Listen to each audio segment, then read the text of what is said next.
Chers auditrices et auditeurs qui suivent la radio-télévision Ubgiyunge, bonjour. Vous êtes avec David Choussa et nous avons le plaisir de recevoir encore dans nos studios Monsieur Dr Inosa Biruka, un expert en droit et secrétaire adjoint du CNRD-FLN. Bonjour Dr Biruka. Merci d'être venu pour continuer à nous parler de la justice face au drame rwandais. Car même si le pouvoir du FPR Inkoteni a tout mis en œuvre pour obstruer la vérité et manipuler la justice, le droit a tout de même été dit, aussi bien au Rwanda qu'à l'étranger. Cela est indéniable, mais les Rwandais et les amis du Rwanda sont en droit de connaître la valeur et l'intérêt de cette justice pour notre peuple.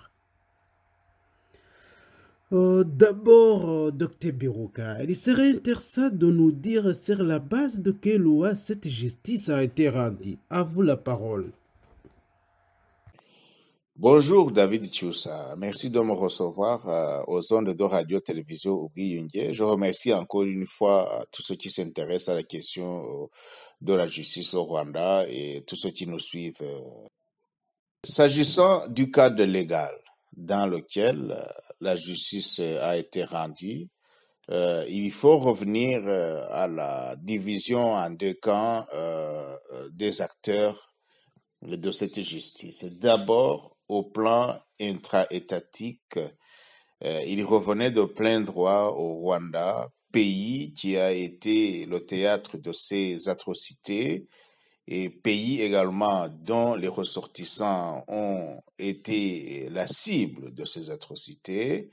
Donc, il revenait au Rwanda d'organiser la justice pour ces faits, eu égard au principe de souveraineté, parce que la justice fait partie des principales marques de souveraineté.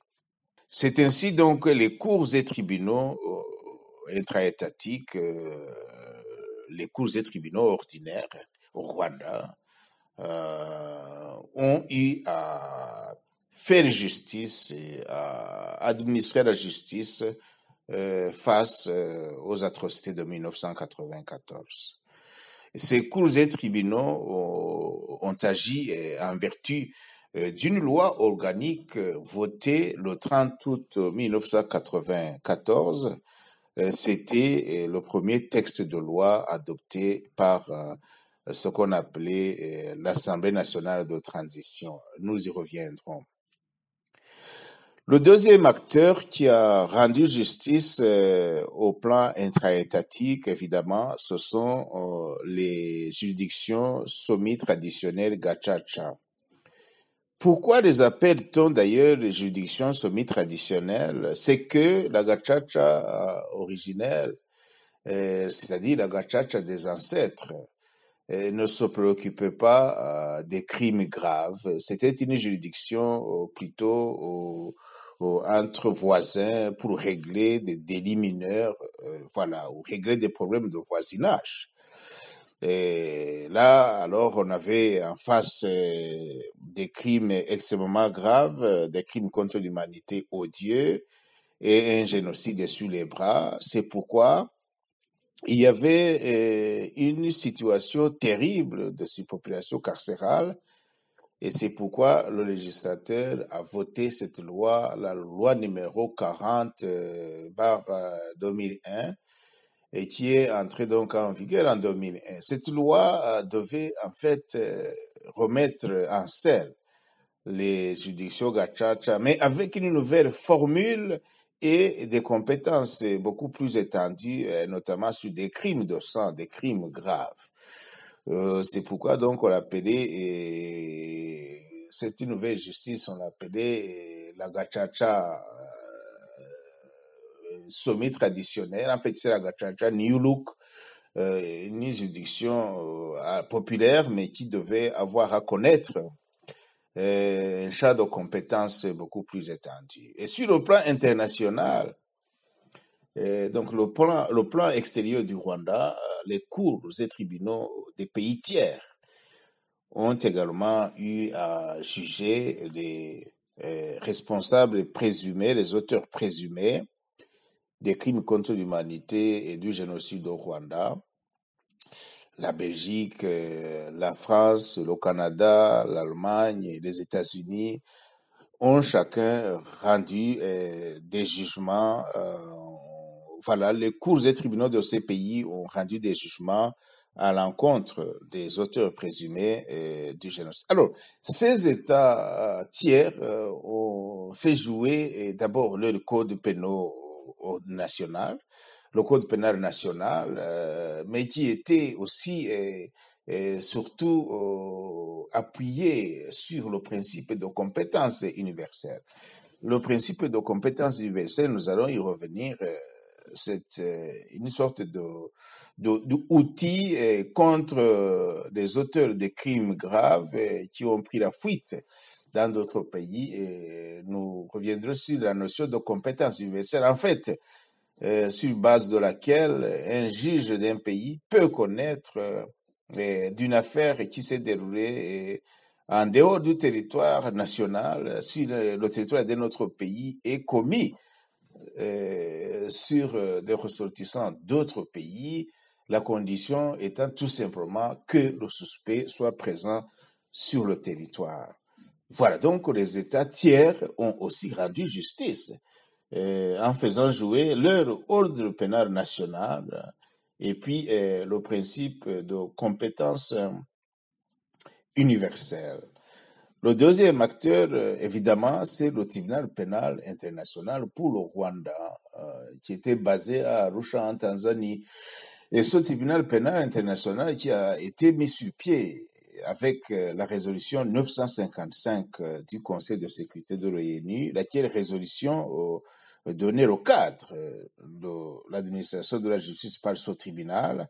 Donc, il y a un statut, le statut du TPIR, un texte de 20 articles et qui ressort de la résolution 955 du Conseil de sécurité. Nous allons y revenir dans les développements qui vont suivre. Merci. C'est clair. Vous dites d'un côté les codes et les lois du Rwanda et de l'autre les normes et textes régissant la justice pénale internationale et la justice des pays tiers. Pouvez-vous donner un peu plus de détails, monsieur Dr Biruka? Oui, quelques détails s'imposent effectivement. Revenons encore à l'intérieur du Rwanda, donc sur le plan intra-étatique. Comme je vous le disais, le Rwanda a fait jouer une loi organique. Le Parlement de transition a voté une loi organique le 30 août 1996. Pourquoi? Parce que au Rwanda, la question de la répression pénale était régie par un code pénal qui datait de 1977, un code pénal qui avait été adopté par décret présidentiel en 1977, lequel code pénal ne pouvait absolument pas faire face à la gravité des faits en 1994. Dans ce code pénal, il n'y avait aucun répondant aux crimes contre l'humanité et aux crimes de génocide. Il est vrai que le Rwanda avait ratifié la Convention de 1949 contre le génocide, comment le Rwanda avait ratifié également d'autres conventions internationales, notamment la Convention contre la torture et autres traitements cruels, inhumains, dégradants, etc. Mais comme beaucoup d'autres pays africains, le Rwanda aussi avait ratifié, mais sans procéder à ce qu'on appelle la réception au plan intra-étatique de ces normes internationales extrêmement complexes. Donc la Convention contre le génocide a été ratifiée par le Rwanda, mais il n'y avait pas de répondant, il n'y avait pas encore eu d'intégration des normes internationales portées par cette convention, il n'y avait pas encore eu leur intégration dans le code pénal national. Le code de procédure pénale non plus, un texte qui datait de 1963, devait être appuyé ou recevoir une sorte de de mise à jour, puisque ce code absolument pas ne pouvait être utile face aux problématiques nouvelles d'une justice qui doit faire face aux questions épineuses de génocide et de crimes contre l'humanité, des notions extrêmement délicates qu'on ne maîtrisait pas. Les juges qu'on avait et les praticiens du droit que l'on avait dans le pays. Donc au Rwanda, la justice était livrée à elle-même. Beaucoup de magistrats avaient été tués ou avaient fui, les avocats, etc. Le personnel des cours et tribunaux avait été décimé et peut-être nous y reviendrons. La Gacaca aussi, elle est venue justement pour désengorger, pour aider à désengorger les prisons, parce que il y avait une situation où mathématiquement il était impossible de faire face à cette situation de surpopulation carcérale où des gens avaient été restés en prison depuis fin 94 jusqu'à l'an 2000 sans être jugés. Et pour retourner un peu en arrière, la loi organique que je vous ai citée, la loi organique d'août 96, avait aussi pour vocation à aider à désengorger un tout petit peu les prisons, c'est-à-dire toutes les personnes qui étaient là depuis plusieurs années, et depuis à peu près 2 ans, là il y avait déjà 2 ans depuis 94, toute personne qui n'avait pas de dossier pouvait partir chez eux et la priorité était laissée à des gens où il y avait des incriminations de l'ordre de crimes contre l'humanité ou de crimes de génocide, mais il y avait tout et n'importe quoi dans les prisons. On disait génocide à tout le monde, alors que certains n'avaient même pas de dossier. Donc, autre situation que la loi de 96 devait aussi aider à régler, c'était la situation de longue détention préventive sans jugement. Le code de procédure pénale du Rwanda, qui datait de 63, comme je l'ai dit tout à l'heure, et ce code de procédure pénale prévoyait une période d'incarcération, de détention préventive et qui théoriquement ne pouvait pas dépasser 127 jours avant que la personne du prévenu ne soit présentée devant un juge. La périodicité de 127 jours était répartie dans 4 procédures successives. Et une personne, après son arrestation, il pouvait être gardé pendant 48 heures sous ce que l'on appelait le procès verbal d'arrestation, le PVA, une procédure qui dure 48 heures. Donc, c'est le premier acte que l'on établit dès l'arrestation d'une personne, le procès verbal d'arrestation, lequel procès verbal d'arrestation est suivi du mandat d'arrêt provisoire, le MAP. Mandat d'arrêt provisoire, c'est un document qui devait aussi être établi par un membre du parquet. Voilà. Mais lorsque il était question de continuer des enquêtes qui avaient des indices sérieux de culpabilité, etc., le mandat d'arrêt provisoire qui pouvait être suivi par l'ordonnance de mise en détention préventive qui durait 30 jours, 30 jours sous l'OMDP, l'ordonnance de mise en détention préventive. Et si ce délai ne suffisait pas pour déjà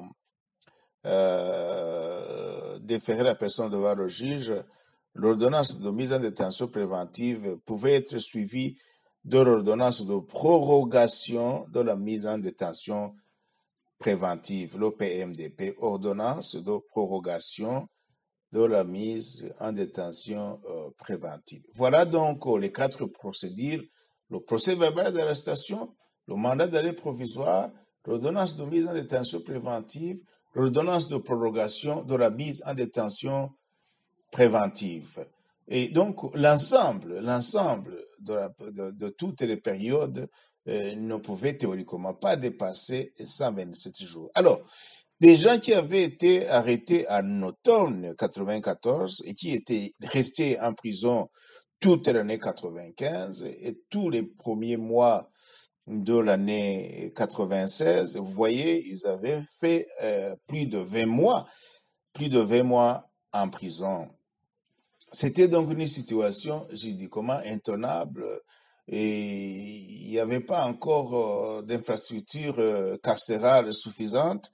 Donc, la loi devait être appliquée pour tenter de désengorger et à l'an 2000, on s'est rendu compte également que cette loi ne suffisait pas, que les cours et tribunaux étatiques n'allaient pas s'en sortir. C'est pourquoi, avec donc la loi organique de 2001, on a remis en selle les juridictions gacaca. Au niveau extérieur du pays, je vous parlais du principe de compétence universelle, peut-être c'est là où je dois revenir. Ce principe de compétence universelle qui avait été initié par la Belgique avec une loi de 1993. Et d'ailleurs, la Belgique était allée beaucoup plus loin parce qu'elle prévoyait une compétence universelle qu'on appelle in abstentio. In abstentio, ça signifie que là, le suspect n'a même pas besoin d'être présent sur le territoire de la Belgique pour qu'il soit instancé, introduit en justice et poursuivi et même condamné sur le faux. Alors, les Belges étaient allés très très loin, ils avaient été beaucoup plus ambitieux et même téméraires en adoptant un principe de compétence in abstentio, parce que très rapidement, des accusations sont tombées dans les cours et tribunaux de Belgique contre des personnalités politiques étrangères qui étaient accusés par des ressortissants de ces pays devant le juge belge. Je me rappelle notamment du premier ministre israélien Ariel Sharon. Je me rappelle même de l'ancienne autorité palestinienne, le chef de l'autorité palestinienne Yasser Arafat et même George Bush qui était poursuivi également, accusé devant le juge belge pour les atrocités que les armées américaines ont perpétrées dans le Proche-Orient. Le juge belge était complètement désemparé, c'est pourquoi le législateur belge a dû faire beaucoup de pas en arrière en disant que cette compétence ne sera valable que contre le Rwanda, le Tchad, le Bangladesh, voilà. Donc, beaucoup de pas en arrière, mais le principe de compétence universelle quand même est resté très à la mode. Et c'est même une très très grande innovation qui a encore été appuyée et remise en tout cas à la une par le statut de Rome de la Cour pénale internationale, qui était aussi un traité que tous les pays qui le voulaient devaient adopter et donc s'engager à poursuivre les auteurs des crimes contre l'humanité résidant sur leur territoire sans que les faits pour lesquels ils sont poursuivis aient été commis dans ces pays ou sur leurs ressortissants. S'agissant de la situation du tribunal pénal international, ce que je peux ajouter, c'est que le statut du TPIR dont j'ai parlé, en fait, ce statut du TPIR n'était pas suffisant n'était pas suffisant à lui seul pour permettre l'organisation d'une bonne justice par ce tribunal. Ce statut donc a été accompagné et suivi par l'adoption par l'Assemblée générale, l'Assemblée des juges, l'adoption de ce qu'on a appelé le règlement de procédure et de preuve, et un texte beaucoup plus volumineux qui prévoit toutes les procédures, l'arrestation, le déferlement à Arusha, les procédures préjuridictionnelles, etc., etc. Donc, voilà le cadre légal qui a présidé à la justice du pays. On se rendra compte qu'il y avait beaucoup de lacunes dans ces textes, lesquelles lacunes seront successivement feront l'objet d'intervention de l'Assemblée des juges pour parer aux insuffisances. Mais la plus grosse lacune de la justice du TPIR, c'est tout simplement que les créatures du TPIR ne lui ont pas donné suffisamment les coudées franches, les marges de manœuvre, nous en parlerons, que ce soit l'indépendance des magistrats de ce tribunal, que ce soit également l'indépendance pécuniaire des autorités du tribunal, notamment du greffier, que ce soit également la possibilité d'enjoindre aux États, notamment, de collaborer avec le TPIR, plus précisément lorsqu'il y aurait un accusé qui viendra à être libéré ou à être acquitté, on se rendra compte. Comme on vient de l'observer avec la situation des 8 ressortissants rwandais au Niger, on s'est rendu compte qu'en fait, aussi bien les accusés qui ont purgé leur peine que les accusés qui ont été finalement acquittés, totalement acquittés, tous n'ont pas su retourner dans leur famille puisque tout simplement les créateurs du tribunal n'ont rien prévu au cas où l'un ou l'autre devait être libéré et partir dans la vie, dans sa vie privée, dans sa famille, en toute liberté. Merci pour ces précisions, docteur Biruka. Pouvez-vous maintenant donner des éléments pour comprendre davantage le contexte dans lequel a été rendue cette justice pour le peuple rwandais? À vous la parole. Oui, et voilà, le contexte est celui-là dans lequel la justice a été rendue. Le contexte a surtout été marqué par les pressions du gouvernement de Kigali. Les pressions du gouvernement de Kigali vont peser très lourd sur la justice à l'intérieur du pays. Les juges seront vraiment surveillés et seront sous pression en permanence jusqu'aujourd'hui pour rendre des décisions, pour prendre des décisions dans le sens que veut le pouvoir. Nous verrons dans les prochains épisodes comment des juges ont perdu la vie ou ont disparu uniquement parce que ils étaient sur un dossier où le pouvoir en place, le pouvoir de Kigali, voulait que les décisions aillent dans un sens ou dans l'autre. La pression de Kigali s'est aussi beaucoup accentuée sur les pauvres juges Inyangamugayo de la justice Gachacha. Je l'ai dit, pauvres. Uniquement parce que c'est des gens qu'on n'a pas préparés pour une mission aussi délicate. Déjà, la mission de juge, elle est très délicate, elle requiert beaucoup de connaissances et une grande expérience. Et maintenant, prendre des paysans sur les collines, leur mettre une toge pour qu'ils s'occupent des questions de crimes contre l'humanité ou des génocides et surtout contre leurs voisins, ça a été vraiment un élément de contexte extrêmement marquant où les citoyens rwandais se sont vus jouer un rôle qui n'est pas le leur en réalité. Cette pression sur les juges à l'intérieur du Rwanda a été également étendue au TPIR et aux pays tiers afin que partout où la justice soit rendue dans le sens qui favorise l'intérêt de Kigali, l'intérêt politique et l'intérêt stratégique. Pourquoi Kigali a mis cette pression, a gardé la pression